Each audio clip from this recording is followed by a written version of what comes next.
Hey y'all, it's Kai, and I wanted to talk about the most toxic job I ever had.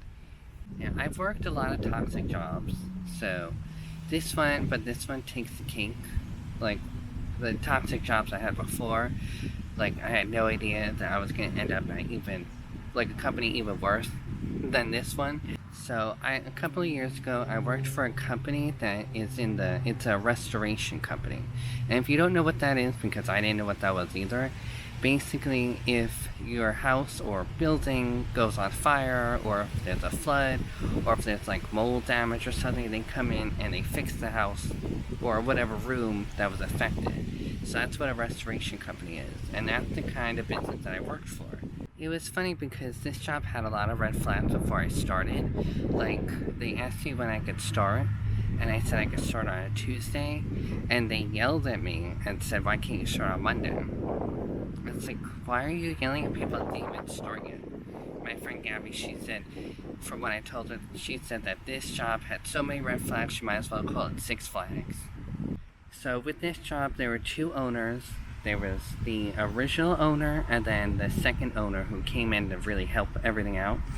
The original owner, he disappeared like a lot. Nobody knew where he was, what he was doing. He was caught snorting coke at his desk in his office.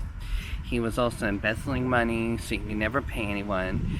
I had to wait a whole month to get paid one time, which was really annoying because the accountant, who was the evil bitch from the pits of hell, like the worst person I've ever met in my entire life, she would be like, "Oh, wait a week, and then I'll tell you when you can cash your check." And then every week, "Oh, just wait another week. And then a month goes by, and I'm like, "Can I cash any of my checks?" And she's like, "Why didn't you tell me that before?" And I'm like, "I've been asking you every week if I can cash my check, and you just keep saying to hold on, and now you're yelling at me because I've been doing exactly what you told me to do." It's like, she was just evil. The only thing I can describe it. And so, like, the owner, he would also, so, like, they fix buildings and, rooms and stuff, so they have to know, they're contractors, basically. They build from the ground. And so, instead of using a ruler, he would come in and just, like, measure things with his hands. So he'd be like, "Oh, this looks like 12 feet, not this is 12 feet," because he's not using a ruler. "This looks like 12 feet. And apparently, the owner of the company wasn't as terrible, but then he had a divorce, and so I guess he just kind of went downhill from there. Then the other owner was actually really cool, and he was normal and level-headed, and he's the only one that was like really keeping the company afloat.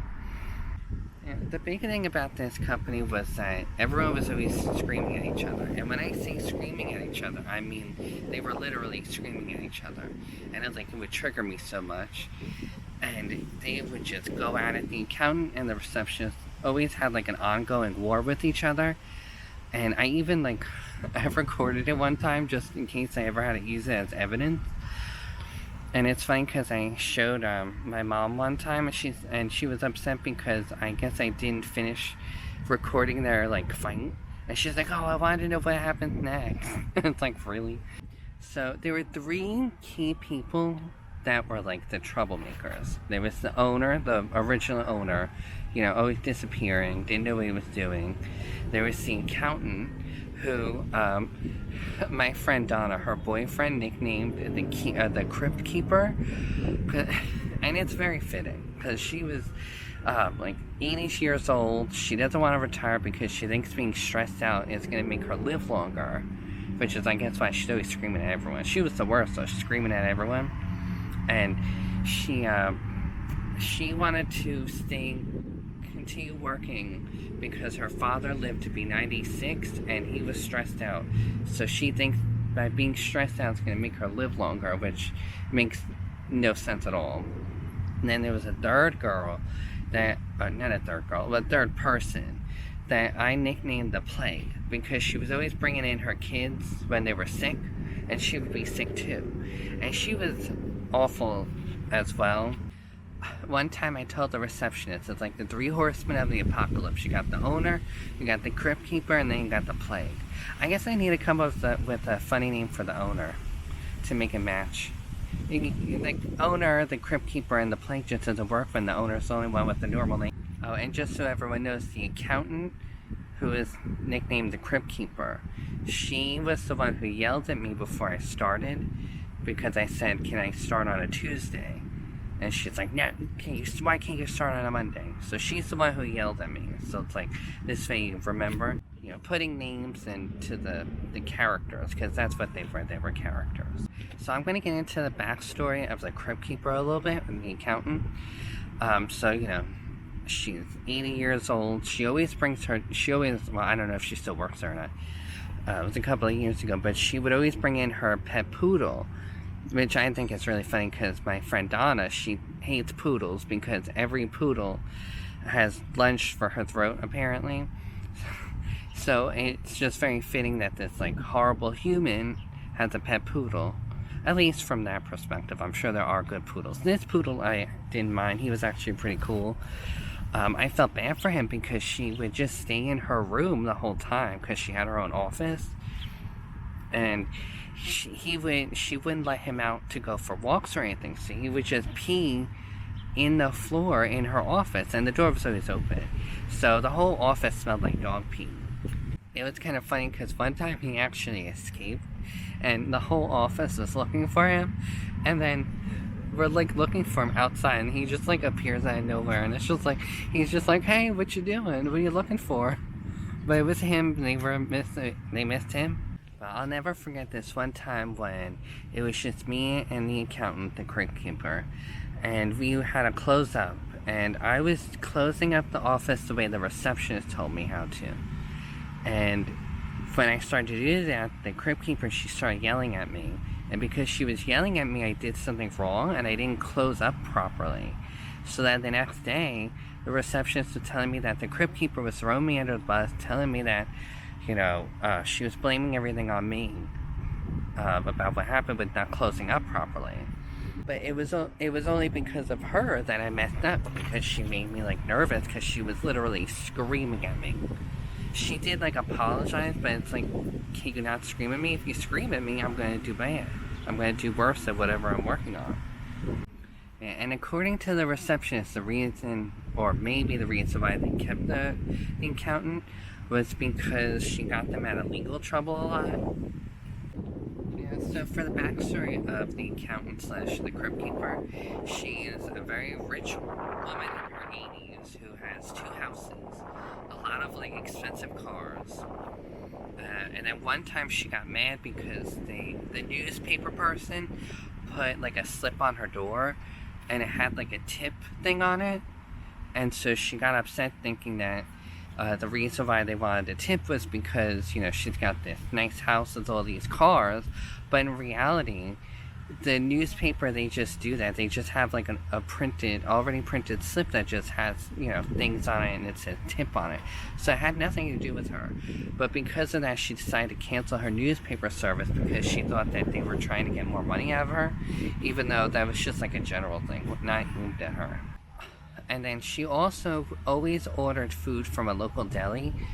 And I feel bad for the deli person because there was this one girl who would deliver her food, and the delivery girl, had a nose ring. And so the accountant, the crypt keeper, she would call up the deli and tell whoever was on the phone that she didn't want the delivery girl delivering her food anymore because she didn't want to see that thing first thing in the morning. And it's really, you gotta be that much of a Karen that you got a problem with the delivery girl having a nose ring? It's not a big deal at all. So let's talk about the plague. The other girl, that would sometimes bring her kids in. She was just so nasty. I remember my first day there, or first week or whatever, she had me hold on to a check for one of the drivers for the trucks or whatever. And I was like, "Oh, do you want me to hide this so nobody takes it?" And she just gives me an attitude. She's like, "Why would anyone take the check?" And I'm like, I worked retail for 8 years. I had to be so careful with that kind of stuff. Literally, when I worked retail, we had an accountant who got fired because she was stealing money. She almost got arrested. A different accountant. Although, now that I think about it, I've had a lot of trouble with different accountants from different jobs. that accountant that got fired from my retail job, she was also an old lady as well. So I don't know, something about old like accountants just causing trouble. It's so windy. So the plague was married to this guy who was also like in the construction industry, because restoration is like construction. I don't know if I mentioned that, but apparently he was really bad at his job that they always had to go fix what he broke. So he one time worked for the company and then they let him go because they kept having to redo everything he did. And then she was begging the good owner to like hire him back, and then eventually they did that for a while, and then I think they got rid of him again. So it was very flip-floppy. She was always begging him to go back. Last I heard, she like works for another restoration company, so they don't have to deal with her anymore. Also, so the bad owner, he actually got into a car accident where no one was hurt or anything, but he rear-ended somebody, and it was 100% his fault, and he told us that it was his fault, but he was still trying to, like, get out of being, like, sued or something. He was trying to sue the other person, even though it was his fault. He admitted it. So the receptionist of the company, she was one of the good ones that worked there. There was her, and then the worker guys, there was like the manager worker guys, and there were two of them at like any given time, and they were always cool. So I like the good owner, the receptionist, and then the like manager worker guys, they were all good. It was just the bad owner, the accountant, and the plague, which I'm not even sure what her title was. I don't know if she even had a title. She was just everywhere. So let me tell you all about the neighbors that we had at this shop, because that's like a separate thing on its own. So the first neighbor, when I was only there for a year, and we had 3 different neighbors. So the first neighbor was this guy who like, he was using the office next to us as a storage unit for his like, I think he was like a furniture company or something. And he had passed away, so it was just like an empty, not empty, but there was like, the office was there with all the stuff, so somebody else had to come in and bring it in. So the majority that I was there was this other company that apparently is similar to the restoration company that I worked for. They did restoration for concrete, so I guess they would like come in and fix like broken streets or something like that. I have no idea. But there were a lot of suspicious activity there. So we were like, it was so funny because it was like a side story. It's like, you got all the drama of everyone yelling at each other in the office, and the owner, who knows where he is. And then you just got like the next door neighbors where it's like all sorts of weird stuff was happening. So there was, it was a concrete company, but it always smelled like pot around the area. And then there would be people who would come in like jackets in the middle of summer, which is usually something that people wear when they're going to do like a pot drug deal. I don't know the words, so don't come for me. So there were a lot of like different like cars. There were always people coming in and out. There's suspicious people with suspicious clothing. One time one of the employees came in at like 8 p.m. and there were like people there at the company, and they were like playing music, I think, or something like that.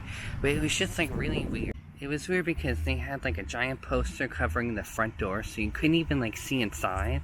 Although one time when I was on my break, I eat lunch on my break in my car, and I saw them like open the door, and I noticed like a mannequin, which is like weird for a concrete company to need one, or even a pot company for that matter. Also a little ironic that I'm at the park behind a school and I'm talking about drugs. But anyway, so I write down a lot of the like things that happened to me. So as I was looking at it for this, I was like, maybe I'll make that a separate video. It's not that much more than what I said, but there's still some interesting things in it. So that company, they ended up getting like kicked out because they built a secret room in the office that nobody could get into, and it was a fire hazard, so the fire marshal was like, nope, you can't be here anymore. So they got shut down. So then right before I left, there was a third company that came in, or right before I got laid off. I'll get to that. So there was another company, I don't remember what they were, but they were a similar restoration, like something, they restored something, I don't know. But those people were like really rude. They would like get mad at us if we were parked in their spot, even though we were there first. And they would make us like move our cars to a different spot. And it's like, really? They were like so nasty to us, so I was like, glad I don't have to deal with them anymore. But it's funny because I'll see their trucks every now and again when I'm on the road. Yeah, so that job was like really toxic and outrageous, beyond imaginable. I'm sure I'm missing something, but I'm gonna wrap it up for now. Maybe I'll make a part 2 if I remember anything, because I'm sure I'm missing something. But after just about like my year mark, the owner was like, well, actually, no, the plague, she was there. Well, it was really funny, actually, because the receptionist was like listening in on the plague and the crypt keeper talking. And she's like, they're gonna let you go, you know, I'm letting you know ahead of time or whatever. And I'm like, oh, okay, thanks for letting me know. And then, you know, like 20 minutes later, the plane comes in. She's like, oh, can I see you? And the office was like, honestly, it was like the worst job I ever had. But the office was probably the nicest office I ever had. So, yin and yang, I guess. So she takes me into her room, the plague's room, which is like this tiny, like, office that, like, it connects different rooms apart. It's like really weird, but kind of cool. And so she takes me and she's like, listen, we gotta let you go for now. If it gets more, like, you get more traction or whatever, we'll like rehire you or whatever.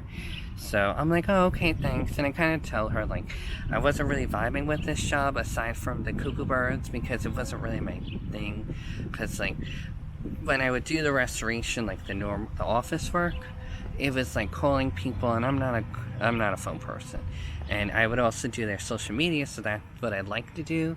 But then, you know, the office stuff had to come first. So I was telling her, oh, you know, it's like, it's not a big deal. I didn't really like it that much, blah, blah, blah. And then, so I was like, you know, packing up my things and got rid of files or whatever. I saved everything on my flash drive that I needed to. And then the owner comes by and it's like, oh, listen, it's nothing personal, you know. I wanted to lay you off in May, but the other owner told me not to.